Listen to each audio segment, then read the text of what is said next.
Let me bring in now Democratic Senator Bob Menendez of New Jersey, chair of the Senate Foreign Relations Committee. Senator Menendez, good morning. Chairman Menendez, great to have you on the show. Great to be with you, Hallie.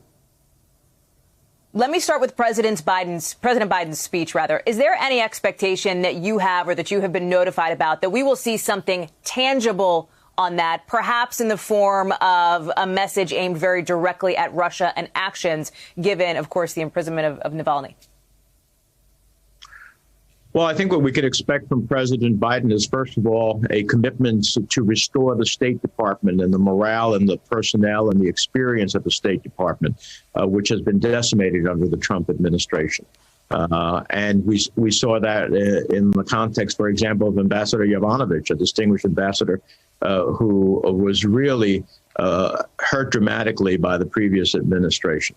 I think you'll hear a call for America to engage in the world, not to go it alone, and to have allies in common cause. And that will include both confronting and competing against China. And it will include, I believe, messages as it relates to Russia, certainly with the re-imprisonment of Mr. Navalny and with their interference in our own elections with bounty on American troops, just to mention a few. So how much time then? You mentioned, obviously, the issue of Russia. I know you've been urging Secretary of State Blinken to put sanctions on Russia. How much time does the Biden administration actually have to take some kind of strong action if, in fact, the White House wants to reestablish a more powerful position, strong position on the world stage? Well, I think they'll have to set up the basis for when we levy sanctions, particularly through the Treasury Department and other elements. We have an information session that determines the facts so that those sanctions can be upheld, both in our courts and in global opinion. So I think they have a fairly efficient amount of time to do it. But the sooner that we send Putin a message that he cannot with impunity violate the international order, the better off we and the world will be. Because right now, whether it's a chemical weapon attack against his opposition in Skripal, or what he did with Mr. Navalny, or whether it is the invasion of Ukraine and the annexation of Crimea, what he's doing in Syria, trying to affect our elections, European elections, he only understands strength. And that's why I believe that the Biden administration will have, hopefully sooner rather than later, a forceful response. There's something else that is playing out on the global stage, of course, what happened here in Washington on the 6th, the Capitol insurrection, the ongoing investigations. We said at the top of the segment, multiple Proud Boys members facing charges for their roles in what happened. That evolving picture is partly why Canada has now designated the Proud Boys a terrorist organization. Senator, do you believe the U.S. should do the same? Well, look, we had our Department of Homeland Security raise alerts about domestic terrorism and white supremacy.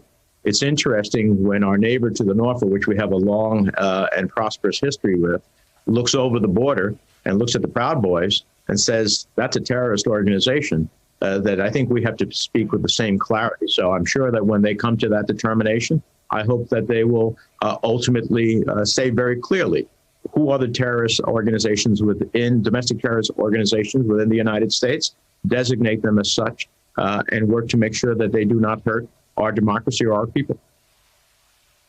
So, Senator, it sounds like if DHS, for example, does do that, you would be supportive of such a move? Absolutely.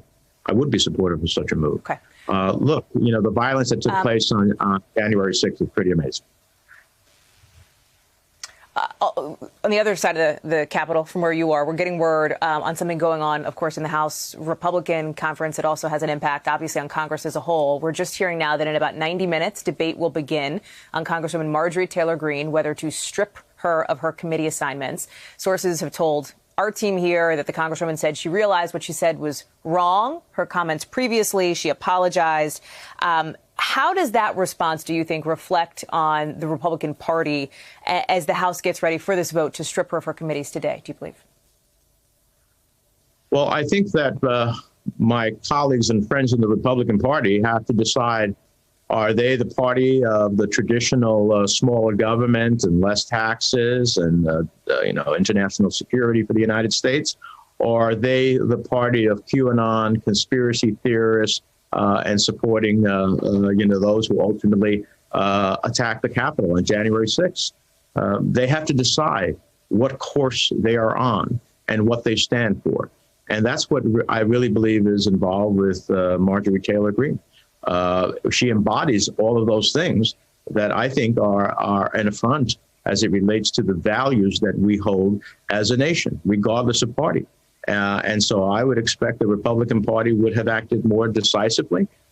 In the absence of them doing so, I understand why the House feels compelled. It's an incredibly, having served in the House and served as the House Democratic Caucus chair when I was there, it's an incredibly, significant step for the majority to take that vote. But that's how consequential her remarks are, and what it means to have somebody on the Education Committee who says that what happened at Parkland was just an absolute lie.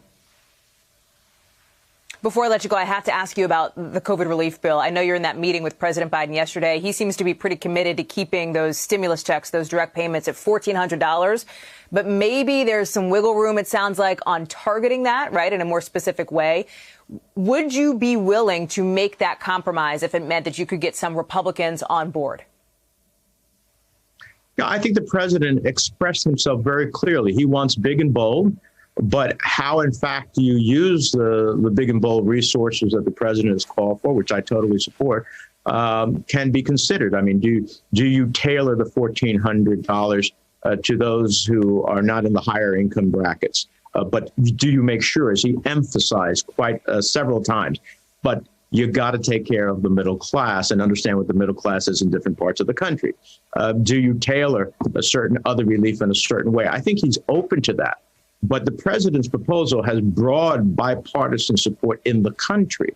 And so when we speak of bipartisanship, yes, we'd like to see our Republican colleagues join us, but $600 billion is a little less than a third of the way of the big and bold, robust plan we need to restore the economy, to get this vaccination program widely distributed, and finally beat COVID and the economic consequences that have flowed from it.